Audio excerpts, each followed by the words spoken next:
Isang malaking karangalan ng ipaglaban ng ating inang bayan. Pag tayo magdadalawang isip.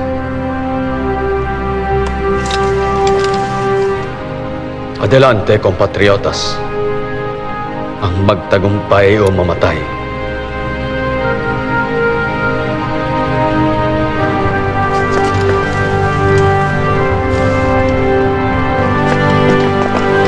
Sa saligang batas, nasa kamay lamang ng mga Filipino ang soberenya. Traidor ka sa pagmumungkahi ng aneksasyon. Paano napapagkatiwalaan ng taong katulad nito? Dati niyang kasabwat ang Espanya. Kung may ganito na tayo sa pangkat natin, di na natin kailangan ng kaaway. Talagang nasa lahi ninyo ang traidor at duwag.